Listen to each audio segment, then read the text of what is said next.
Hello အားလုံးပဲမင်္ဂလာပါကျွန်တော်ဒီခေါက်မှာဆိုရင်ဒီဗီဒီယိုလေးဒီ React ရဲ့ဒုတိယဗီဒီယိုများဖြစ်လိမ့်မယ်ကျွန်တော်ဒီဗီဒီယိုမှာဆိုရင်ဘာအကြောင်းကိုပြောသွားမလဲဆိုရင်ကျွန်တော်ဒီမှာဆိုရင် JSX ဆိုတာဘာလဲပေါ့ကျွန်တော်မနေ့ကပြောခဲ့တဲ့အကြံပြပေါ့Okay အဲ့ဆိုဒီမှာကျွန်တော်အဲ့ဒါ JSX ဆိုတာဘာလဲဆိုတာ JSX ဒီပြောမယ်ဆိုရင်ကျွန်တော်တို့ရေးသမျှခုလိုမျိုး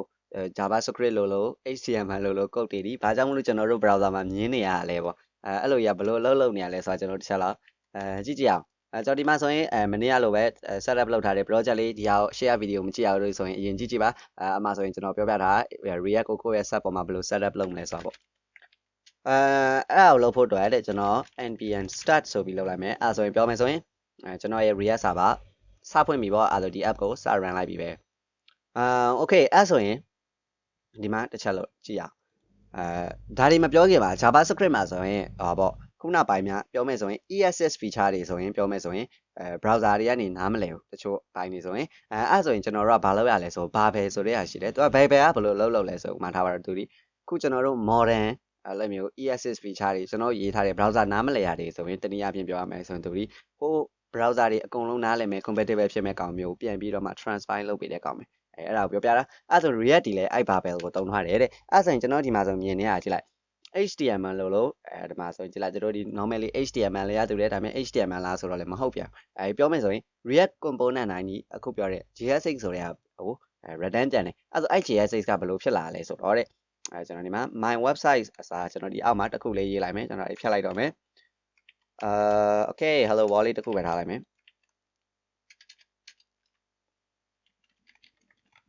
it return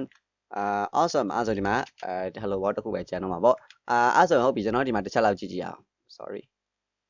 ဒီမှာတစ်ချက်လောက်ကြည့်ကြည့်အောင်အဲ့ဆိုရင်ဒီမှာကျွန်တော်ဒီတိုင်းလေး component တစ်ခုကို create လိုက်မယ်ဒါဆိုရင်ကျွန်တော်ဒီ JSX ကိုမသုံးမဲနဲ့ pure နည်းနဲ့ create ကြည့်မှာပေါ့အဲ့ဆိုဘာလဲဆိုရင်ကျွန်တော်ဒီတိုင်းလုပ်လိုက်မယ် header equal react.create element အဲ့ဆိုပြီးတော့မှokay ဒီ react ဆိုတာဘာလဲဆိုတော့ပြောရမယ်ဆိုရင်ကျွန်တော်ဒီအပေါ်ကနေ import လုပ်ထားတဲ့ဒီ react ဆိုတဲ့ library ပြောမယ်ဆိုကျွန်တော် react ကနေ run လုပ်ရတဲ့ features တွေအကုန်လုံးရှိတဲ့ကောင်ပဲreact ကိုအလုပ်လုပ်စေမယ့် features တွေပေါ့ဒီ react DOM ဆိုတာကြတော့ဘာကိုပြောရလဲဆိုတော့ပြောမယ်ဆိုရင်ကျွန်တော် react ဒီပြောရမယ်ဆိုရင် browser မှာမကောက်ဘူး native မှာလည်းရတဲ့ android app တွေပါတယ်လည်းရတယ်အဲ့တော့ android app တက်ဆိုရင် react native ဖြစ်လိမ့်မယ်သူဒီအဲ့လိုမျိုးအဲ့ဒါဒီ react DOM ဆိုတာဒီကျွန်တော်တို့ browser ပေါ်မှာကျွန်တော်တို့ရဲ့ react app ကိုအလုပ်လုပ်နေအောင်တာဝန်ယူပေးရတဲ့ကောင်ပေါ့အဲ့ဆိုဒီမှာ header ဆိုပြီးရှိလိုက်မယ်တဲ့အဲ့ဆိုကျွန်တော်ဒီတိုင်းလေးလုပ်လိုက်မယ်h1 ဆိုပြီးလုပ်လိုက်မယ်ပြီးရင်ဒီနေရာမှာဒီတိုင်းလေးပဲဒီတိုင်းနားလို့ထည့်လိုက်မယ်ဒါကဘာကိုပြောချင်တာလဲဆိုမှသူဒီ react component တွေဒီပြောမယ်ဆို parameter တွေ pass လုပ်ရတဲ့ function တွေလို့ဒါပေမဲ့အဲ့ဒါတွေကျွန်တော် pros ကြမှာပြောကြတာပေါ့အဲ့ဆိုဒီမှာနားဆိုပြီးပဲထည့်လိုက်မယ်ပြောချင်တာဘာ parameter မှမထည့်ထားဘူးပြီးကြရင်ကျွန်တော်vanilla javascript မှာinner html တို့ inner text တို့ရေးရတယ်လို့ပဲဒီဟာဒီပြောရမယ်ဆိုရင်အထဲထဲမှာဖြစ်မဲ့တက်ပေါ့ hello world from viewer okay အဲ့ဆိုဒီတိုင်းလေးအဲ့ဒါကိုကျွန်တော်ဒီတိုင်းရေးမဲ့အစားကျွန်တော်ဘယ်လိုလုပ်လိုက်မလဲဆိုမှတစ်ချက်ကြည့်တာreact အဲ့ဒါတက်လိုက်မယ်ပြဿနာမရှိဘူး dot create element ဆိုပြီးလုပ်လိုက်မယ်ပြီးကြရင် header ဆိုပြီးလုပ်လိုက်မယ်sorry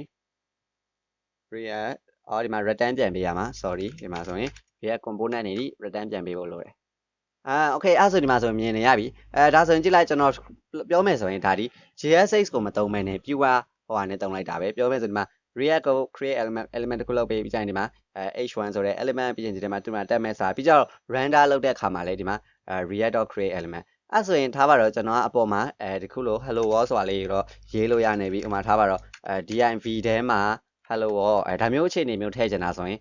pure ဆိုဘယ်လိုရေးလို့ရမလဲပေါ့မေးစရာရှိရဲအဲ့လိုဆိုလည်းဘယ်လိုရေးလို့ရလဲဆိုရင်ဒီမှာ react.create element ပြီးကြရင်div sorry ကျွန်တော် a လို့ရေးလိုက်မယ်ပြီးရင် null, click အဲ့ဒါဒီမှာတစ်ချက်ကြည့်ကြည့်okay ဒီမှာ h1 သူက sorry div sorry ကျွန်တော်ဒီလိုပဲလုပ်ပြလိုက်တော့မယ် h1 hello world အဲ့ဒါဒီမှာဆိုတစ်ချက်ကြည့်ကြည့်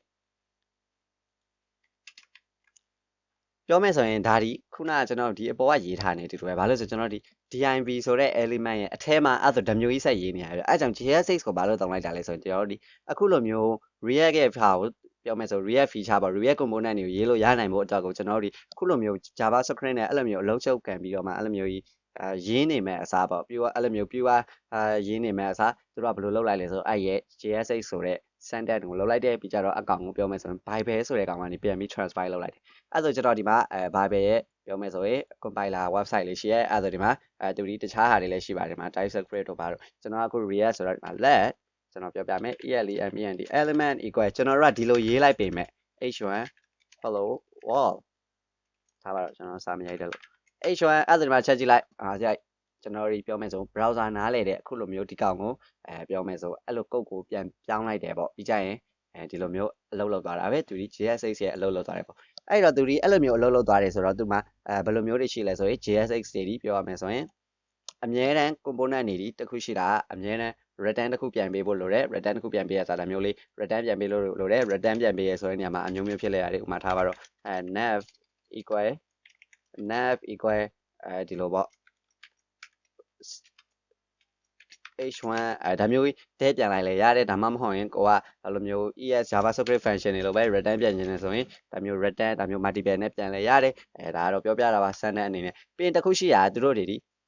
အမြဲတမ်း JSX တိုင်းဒီပြောမယ် return ပြန်တဲ့အခါမှာဆိုသူတို့ဒီအမြဲတမ်းတစ်ခုကိုပဲပြန်လို့ရတယ်တစ်ခုကိုပဲပြန်လို့ရတယ်ဆိုဥမာကျွန်တော်ကဒီလိုသွားလုပ်လို့မရအောင်ထားပါတော့ဒီလိုတော့သွားလုပ်လို့မရဘူးဒီလိုဆိုရင် error တက်လိမ့်မယ်ခဏလေးနော် h2 yes အဲ့ဒါကြည့်လိုက်ဒီမှာတော့မှနေရိုင်းနေပဲ PS ကမှာကြည့်လိုက်ဒီမှာဆိုရင်JSX wrap in a closing tag တခုတည်းမှာ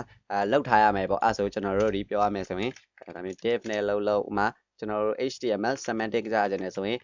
session နဲ့လောက်အဲ့လိုမျိုးဘာနဲ့လောက်ပါတဲ့မှာ session တို့ main တို့အဲ့လိုမျိုးတွေနဲ့ return ပြန်လို့ရတယ်ပြီးကြဒီမှာနည်းနည်းလေးတစ်ခုလေးကြော်ပြောလိုက်မယ်အဲ့ဒါဒီမှာကျွန်တော်ဒီမှာတစ်ချက်ကြည့်ကြည့်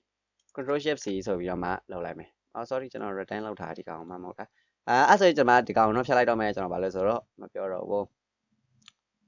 let header ဆိုတာဒါတွေကတော့လိုတော့မှာမဟုတ်ဘူးokay ကျွန်တော်ဒီရဲ့အပေါ်က my website လေးကိုပဲ return ပြန်လိုက်မယ်ဒီမှာ okay အဲ့ဆိုတော့ဒီမှာ create element လုပ်နေမယ်အစားပြောမယ်ဆိုရင် JSX ကိုသုံးလိုက်မှာပေါ့ JSX ကိုသုံးလိုက်မယ်ဒါမျိုးလေးcool အဲ့ဆိုလေ nothing was return အဲ့ဒီမှာဘာလို့လဲဆိုဟုတ်တယ် nothing was return ဆိုတာဖြစ်နေတာကျွန်တော်အဲ့ဒါလေးကိုခဏနေကြရင်တော့ရှင်းပြမယ်okay အဲ့ဆိုဒီမှာအလုပ်လုပ်ပြီးawesome okay အဲ့ဆိုရင်ဒီမှာတစ်ချက်လောက်ပြန်ကြည့်ကြည့်အောင်ကျွန်တော်တို့ခုနအလုပ်နေရဒီအမြဲတမ်းတစ်ခုတည်းပြန်ရမယ်ဆိုတော့မှာကျွန်တော် DIV လေးမှာ wrap လုပ်လိုက်တယ် control shift c ဆိုပြီးတော့မှကျွန်တော်တို့ရဲ့ element တွေကို inspect လုပ်ကြည့်အဲ့ဒါဒီထဲမှာဆိုရင်ကြည့်လိုက် div ထဲမှာ DIV ထဲမှာ h2 ရှိရပေါ့အဲ့ဒါအကြောင်းတစ်မျိုးမျိုးရအဲ့ဆိုရင် component တိုင်းကိုအဲ့လိုမျိုးကြီး DIV တွေနဲ့ wrap နေရမှာလားပေါ့အဲ့ဆိုပြောမယ်ဆို styling reason ရတော့၎င်းတစ်ခုခုရတော့၎င်းဒီလိုမျိုး DIV ပါလို့မရမျိုးတွေဖြစ်လာနိုင်တယ်အဲ့လိုဆိုရင်ဘာသုံးလို့ရလဲဆိုရင်တဲ့react fragment ဆိုတာလေးရှိတယ် fragment ဆိုတာပြောရမယ်ဆိုရင်သူဒီ wrapper လေးပဲအဲ့လို component တွေကို wrap လုပ်လိုက်တဲ့အခါမှာဒါပေမဲ့ဒီကောင်ရဲ့အသေးစိတ်ကိုတော့နောက်ပိုင်းကျမှပြောလိုက်မယ်အခုဒါအဓိကပြောရမယ်ဆိုဒီမှာဒီတိုင်းတာလောက်ထားလိုက်ပြီဆိုကြည့်လိုက်ကျွန်တော်တို့ဟာတွေဒီဒါလေးဖြတ်လိုက်ဒီမှာ DIV နဲ့ H2 နဲ့ကိုကျွန်တော်တို့အဲ့လို fragment နဲ့မှာလောက်ထားလိုက်တယ်ဆိုရင်ဘယ်လိုသွားလောက်လဲကြည့်လိုက်ဒီမှာဘယ်လို DIV ကြားထဲမှာ step ပါနေရမရှိတော့ဘူးအဲ့တော့ဥမာအကြောင်းမျိုးကြောင့်ခုနအဲ့လိုမျိုး single recruit ကို return ပြန်ရမယ်ဆိုလို့ DIV တွေနဲ့ပဲ red နေရမှာလားဆိုတော့မဟုတ်ဘူးဆိုတာပြောပြတာဒီမှာဆို real fragment မှာ real fragment ရဲ့အတူကောက်ကပါလဲဆိုဒါမျိုးလေးပဲဒါမျိုးလေးပဲဒါလည်းပြောမယ်ဆို real fragment ကိုသုံးလိုက်တာပဲဒါကွာကိုအဆင်ပြေသလိုသုံးလို့ရတယ်ပေါ့awesome အဲ့ဆိုဒီမှာကျွန်တော်တို့ပြောမယ်ဆိုရင်ဒါပြီးကြရင်နောက်ထပ်တစ်ခုရှိတာခုန return ပြန်တာ return ပြန်တဲ့အခါမှာဆိုခုလိုမျိုး curly bracket လေးတွေထည့်မှာလားsorry လက်သေးကွင်းလေးတွေထည့်မှာလားပေါ့အဲ့ဆိုမေးကြရှိရဲလက်သေးကွင်းကိုထည့်တဲ့အခါမှာဆိုတကယ်ကသဘောပဲသဘောဆိုတာဥမာကိုကတစ်ခုတည်းကို return ပြန်တယ်မလားဥမာဒါမျိုးဆိုရင်Lauren ဒါမျိုးဆိုရင်ပြဿနာမရှိဘူးဘာလို့လဲဆိုတော့ကြည့်လိုက်ကျွန်တော်တို့ဒဲပြန်တာရတယ်ဒါပေမဲ့ဘယ်လိုအချိန်မှာပြဿနာရှိလဲဒီမှာကျွန်တော်တို့ကအကြောင်းမျိုးကြောင့်အောက်ချလိုက်တဲ့အခါမှာဆိုရင် JavaScript ရဲ့ feature ရဒါဒီ React နဲ့တော့မဆိုင်ဘူးJavaScript ရဲ့ပုံစံရသူဒီ return ဘာမှမပြန်တော့ပဲဒီအောက်ကအဓိပ္ပာယ်မရှိတာဖြစ်သွားတယ်အဲအကြောင်းမလို့ဒီမှာ nothing was returned for render အဲ့လိုမျိုးကြီးဖြစ်နေတာပေါ့အဲ့တော့ကျွန်တော်တို့အမြဲတမ်းဒါမျိုးလေးသုံးတယ်ဥမာကိုက absolute component အတင်မလားဥမာ heading h1 ဒါမျိုးတက်တစ်ခုတည်းရှိရဆိုရင်တော့ကျွန်တော်တို့ကပြောမယ်ဆိုရင်ဒီ return တွေတောင်ထည့်တယ်မလို့ပဲနဲ့ arrow function နဲ့တန်းနေဒိန်းဆိုဒီလိုတန်းပြန်လိုက်လို့ရတယ်ပြဿနာမရှိဘူးဒါပေမဲ့အဲ့လိုမျိုး component များလာတဲ့အခါမှာဆိုရင်ပြောမယ်ဆိုရင်အဲ့လိုတက်နိုင်တယ်ဗျအဲ့လိုမျိုးလေးထည့်ရကောင်းတဲ့ဒါအကြံပေးတာပါ awesome stuff အဲ့ဆိုပြီးကြတော့နောက်ဆုံးတစ်ခုJSX တွေမှာတကတိထားကြတစ်ခုရှိရတယ်သူတို့ဒီအမြဲတမ်းအရှိဆုံးက component တွေအကြီးဖြစ်ဖို့လိုလိမ့်မယ်အကြီးဖြစ်ဖို့လိုလိမ့်မယ်ဆိုတာဒါမျိုးကိုပြောတာဒါဆိုလုံးလုံးမှာမဟုတ်ဝက်ဆက်ဘာမှတော့မပြော control shift C console ဒီမှာကြည့်လိုက် incorrect case နဲ့plural case တွေ react component တွေကို plural case တွေသုံးပေးပါဆိုပြီးသူကပြောနေတယ်အဲ့လိုပေါ့အဲ့ဆိုဒီမှာကျွန်တော်ဒီ mine ဆိုတာကိုဖြတ်လိုက်အဲ့ဆို website အဲ့ဆိုဒီမှာ boom အဲ့ဆိုဒီမှာအလုံးလုံးမှာပဲအဲ့ဆိုရင်ပြောရမယ်ဆိုရင်ကျွန်တော်တို့cool okay အဲ့ဆိုရင်ဒီမှာဆိုရင်ပြောမယ်ဆိုရင် JSX နဲ့ပတ်သက်တဲ့ feature တွေကိုပြောခဲ့ရပဲနောက်ထပ်တစ်ခုပါရှိတယ်လဲဆိုတော့ JSX တွေမှာဆိုရင်အခုဒီရဲ့ H file တွေမှာဆိုရင်ကျွန်တော်ပုံမှန်အားဖြင့်ဆိုရင် normally ရဆိုရင် class လို့သုံးတယ်မလားအဲ့ဆိုရင်သူဒီဘယ်လိုသုံးရလဲဆိုမှာ class name ဆိုပြီးသုံးရတယ်ဥပမာကျွန်တော်တို့ပုံမှန်အားဖြင့်သုံးနေကြအကောင့်တွေအကုန်လုံးဥပမာ HTML မှာ dash နဲ့သုံးတဲ့ဟာတွေအဲ့လိုမျိုးတွေဆိုရင်အကုန်လုံးဆိုရင်သူဒီအခုလို camel case နဲ့သုံးရတယ် class တွေအစား class name လို့ပေးရတယ်မှာ class ပေါ့အပြင်ဒီမှာ index.css ကိုတိုင်း import လုပ်ထားမယ်ဆိုရင်ကျွန်တော်ဘယ်လိုလုပ်လို့ရလဲဆိုတော့class တဲ့မဟုတ်ဘူးအဲ့လိုမလုပ်ဘူး header ပေါ့အဲ့ဒါဘာလုပ်လို့ရလဲဆိုဒီမှာကျွန်တော်ရဲ့ css file ထဲမှာ index.css ထဲမှာဒီတိုင်းလေးပဲ .header color equal white red red အဲ့ဒါဒီမှာကြည့်လိုက် boom အဲ့ဒါဒီမှာကျွန်တော်တို့ဟာဒီပြောမယ်ဆို heading ဖြစ်သွားမှာပဲအဲ့တော့ awesome stuff ဒါ class name နဲ့ပြောပြတာပါokay အဲ့ဆိုရင်ဒီမှာဆိုရင် JSX နဲ့ပတ်သက်တဲ့တည်တင်တာတော့ဒီလောက်ပဲအဲ့ဆိုကျွန်တော်နောက်တစ်ခါကျရင် prompts တွေဆိုပါလေပြီးကြရင် data တွေကိုဘယ်လိုလုပ်ရလဲပေါ့အဲ့ဒါလေးတစ်ချက်ကြည့်ကြရပါ okay အဲ့ဆိုရင်တော့ဒီလောက်ပါပဲ thank you